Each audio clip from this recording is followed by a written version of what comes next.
ॐ पूर्णमदः पूर्णमिदं पूर्णात् पूर्णमुदच्यते पूर्णस्य पूर्णमादाय पूर्णमेवावशिष्यते। ॐ शान्ति शान्ति शान्ति। आचार्य जी प्रणाम। आचार्य जी, मैं दान के विषय में डिस्कस करना चाह रहा था। जैसे दान अगर स्वार्थ के संकल्प से किया जा रहा है तो उसको बंधन बताया है। तो जैसे अगर कोई व्यापारी अपने व्यापार को बढ़ाने के लिए मार्केटिंग की ज़रूरत होती है, तो इस उद्देश्य से अगर वो जैसे कहीं दान देता है तो और उसको खुद भी पता है कि वो खुद भी उसको दान नहीं मानता, वो खुद भी उसे पता है कि ये तो मैं मतलब इससे कोई मुझे मुक्ति नहीं मिलेगी, ये तो मैं एज अ मार्केटिंग कर रहा हूँ, तो क्या ये भी उसके लिए एक बंधन का कारण बन सकता है? ये छोटा बंधन है। कम से कम ईमानदारी से मान तो लिया कि ये सब कुछ मैं व्यापार बढ़ाने के लिए कर रहा हूं। आप कोई साधारण या निम्न कोटि का कर्म करो, लेकिन आप सत्यनिष्ठा से स्वीकार कर लो कि ये जो कर्म है ये है तो मेरे स्वार्थ के लिए ही, तो नुकसान कम होगा अभी भी। क्यों कर रहे हो ऐसा काम? अगर स्वार्थ के लिए है तो किया ही क्यों? तो नुकसान अभी भी होगा, लेकिन सीमित होगा। प्रगाढ़ नुकसान तब होता है जब काम किया जाता है स्वार्थ के लिए, पर स्वयं को प्रदर्शित किया जाता है परमार्थ। दूसरों को नहीं कहा, दूसरों को तो हम बाद में जताते हैं। दूसरों को भी अगर तुम बुद्धू बनाओ पर स्वयं जानते हो कि यह काम स्वार्थ के लिए था, तो भी कम नुकसान होगा। सबसे अधिक नुकसान तब होता है जब दूसरों को तो बनाया ही, स्वयं को भी बना लिया।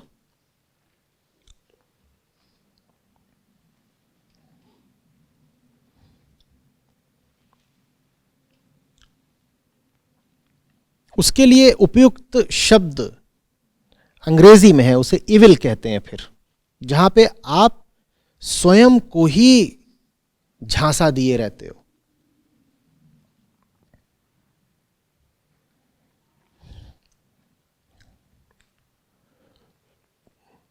आज से 2-3 साल पहले तक हम एक अवसर दिया करते थे MTM नाम से, मीट द मास्टर। तो उसमें लोग आते थे और व्यक्तिगत रूप से मुझसे बातचीत करते थे। फिर इतने ज़्यादा उसमें आने लगे कि वो रोक दिया गया, इधर व्यस्तता बढ़ दी गई थी। तो उसमें बहुत बार ऐसा होता था कि लोग आते तो थे अपनी समस्याएं लेकर ही। जिसके पास समस्या नहीं होगी वो इतनी तकलीफ क्यों उठाएगा कि कहीं से उठ के आए, कुछ करे, बैठे। आते तो थे लोग समस्याएं लेकर ही, और बहुत दुखी होते थे, रो ही पड़ते थे। सचमुच रो रहे हैं, वो सचमुच दुखी हैं। और मैं कांप सा जाता था ये देख करके कि वो रोते हुए भी जो बोल रहे हैं वो झूठ है।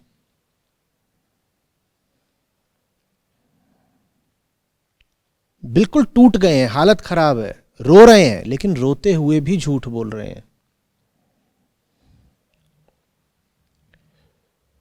उदाहरण के लिए, मैंने जिंदगी में कभी किसी का बुरा नहीं चाहा, फिर भी मेरे साथ ये सब क्यों हो रहा है आचार्य जी? और मैं अवाक देख रहा हूं, क्या कर रहा है? और थोड़ा सा निष्ठुर होना पड़ता है ऐसे समय में उसको झंझोड़ के कहने के लिए कि देखो बेटा, तुम अभी भी झूठ बोल रहे हो। मैं अक्सर कह भी ना पाऊं। और ये बहुत बार सुनने को मिला, लगभग हर बार। मैंने तो कभी किसी का बुरा नहीं चाहा, और टप टप टप टप टप टप टप टप, फिर भी मेरे साथ इतना बुरा क्यों हो रहा है? और मैं उसकी कहानी जानता हूं, उसी के मुंह से जानता हूं। उसकी कहानी में स्वार्थ ऊपर से लेके नीचे तक भरा हुआ है, लेकिन वो रोते हुए कह रहा है कि, और इतना रोने के कारण उसके अहंकार को एक चीज और मिल गई है, नैतिक बल। मैं अच्छा आदमी हूं और मेरे साथ बुरा हुआ है, देखो मैं रो रहा हूं ना, सुन रहा है तू, रो रहा हूं ना, आदमी अच्छा हूं, मेरे साथ दुनिया ने बुरा करा है, तो मोरल अपर हैंड भी मिल गया है मुझे। रोते हुए लोग बहुत खतरनाक होते हैं।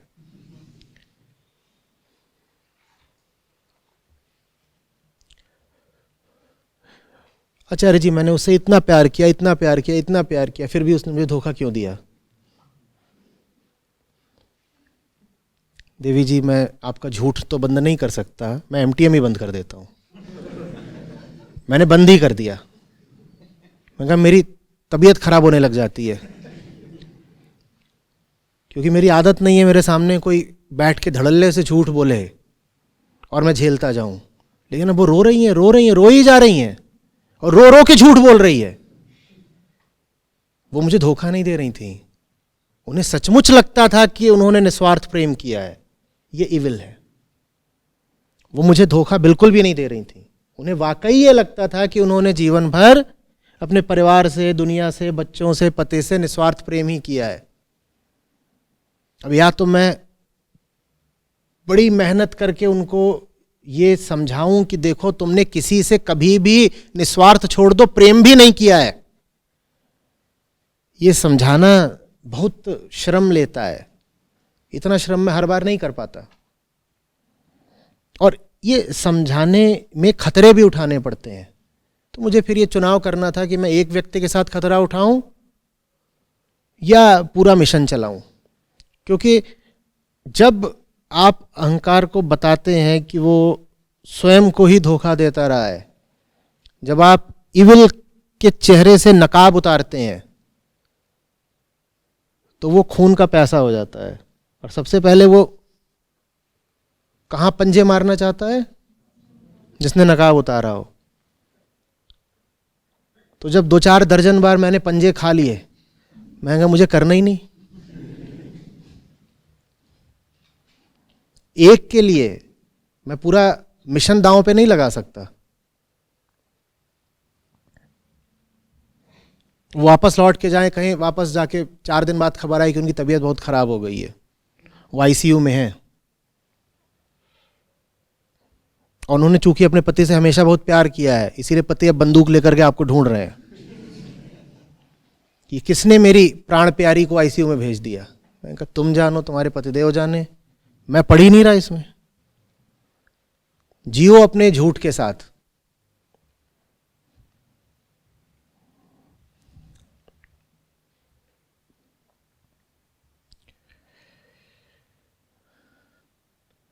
तो इस तरह के कुछ छोटे छोटे सबक मैं सीखता चला गया। सच सबके लिए नहीं होता, जो गिड़गिड़ा कर मांगे उसी के लिए होता है, जो बिल्कुल नाक रगड़ कर मांगे उसके लिए होता है। जिसकी आदत खुद को धोखा देने की हो, उसे सच दे दोगे वो तुम्हारी गर्दन पकड़ लेगा। अपनी गर्दन पकड़वाने को तैयार हो तो अलग बात है।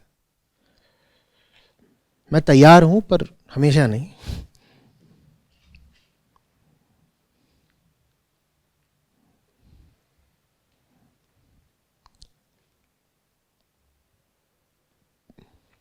समझ रहे हैं बात को? मैं बहुत दूर निकल आया क्या? ये बात शुरू कहां से हुई थी? कहां से शुरू हुई थी? हाँ,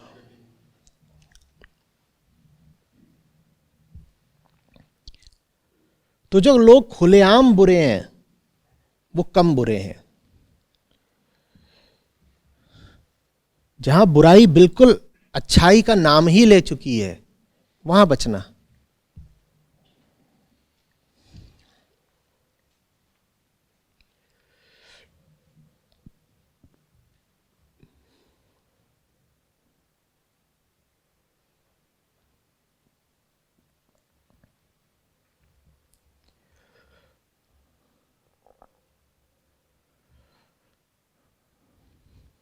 किसी से मत बोलिए आप कैसे हैं, पर स्वयं से जरूर बोलिए। कोई आवश्यकता नहीं है कहीं जाकर कन्फेशन वगैरह करने की, कुछ नहीं। आपको अंततः जीना तो अपने साथ है, देखिए, और तो कोई साथी नहीं होता। कम से कम स्वयं से झूठ बोलना बिल्कुल छोड़ दीजिए। आचार्य जी, जब हम अच्छे बुरे कर्मों को देखें तब उस समय हमारी सोच कैसी होनी चाहिए? क्योंकि अच्छाई और बुराइयां तो हम में सबसे ज़्यादा हैं। नहीं समझा, क्या कह रही? हम में सबसे ज़्यादा है माने क्या? कि बुराइयां अगर हम में सबसे ज़्यादा हैं तो हम बाकियों के कर्मों को कैसे देखें? अपनों को देखिए ना, क्या कहा आप? शुरुआत अपने से करिए, शुरुआत स्वयं से करिए।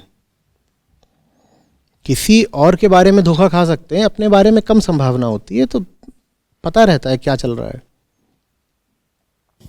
जैसे वज़न तोलने वाली मशीन वज़न नहीं नाप सकती, अपना ही वज़न नहीं नाप सकती, और आँख अपने आप को नहीं देख सकती, तो हम अपने आप को कैसे देखें और अपने झूठों को कैसे पकड़ें? क्योंकि आपको स्वयं को नहीं देखना है। देखने वाला दृश्य से अलग है, इसी को कहते हैं दृग दृश्य विवेक। अहंकार को जो देखता है वो अहंकार नहीं है, इसीलिए उसको दूसरा नाम दिया गया, साक्षी। वजन तोलने वाली मशीन स्वयं को नहीं देख सकती, आंख स्वयं को नहीं देख सकती, पर आप जब स्वयं को देखते हैं तो आप नहीं रह जाते। आप स्वयं को देख ही तब सकते हैं जब आप में और आप में एक दूरी आ गई हो। आप जिसको देख रहे होते हैं उसका नाम होता है अहंकार, और जो देखने वाला होता है उसका नाम होता है साक्षी। तो ये दो अलग अलग होते हैं, इसलिए स्वयं को देखना संभव है। प्रणाम आचार्य जी। मतलब नींद आ जा रही है, पूरा 1 घंटा आधा घंटा ऐसे, मतलब ये जैसे उपनिषद पढ़ रही हूँ। ये सवाल है? हाँ, मैं सुन नहीं पा रही हूँ ना, जैसे थोड़ी देर सुन रही हूँ फिर नींद आ जा रही है। स्टार्टिंग में जैसे लगभग 1 घंटा ऐसे हुआ है, उसके बाद फिर सुना अच्छे से, उसके बाद फिर से अब आने लगी तो नहीं सुन पा रही हूँ। और मतलब जैसे लगभग 2 महीने से कर रही हूँ उपनिषद समागम ऑनलाइन, तो उसमें भी यही होता है, मतलब लगा के बैठती हूँ और ऐसे कई घंटे बीत जाते हैं। तो ये मैं पूछना चाह रही हूँ कि ये मतलब शरीर का विरोध है या मन का विरोध है, या मतलब दोनों का विरोध है ये जो सुनने नहीं दे रहा है? बहुत सारे करते रहते हैं विरोध, क्या करना है, अपना काम करना है ना। विरोध तो मन का ही होता है। मन ताकतवर हो तो शरीर भी अधिक कुछ नहीं कर पाता। मन ताकतवर हो तो शरीर को समझता है। तो बात तो मन की ही है।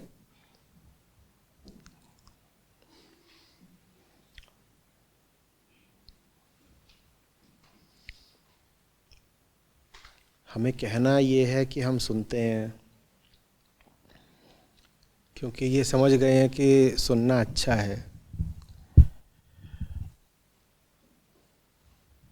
तो ये तो कह ही नहीं सकते कि हम नहीं सुनते हैं, तो सुनने तो बैठेंगे।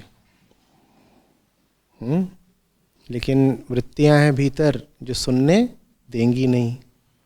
ये खेल चलता है, लंबे समय तक चलता है, इसको चलने दो। सोते रहो, जगते रहो। सोते रहो, जगते रहो।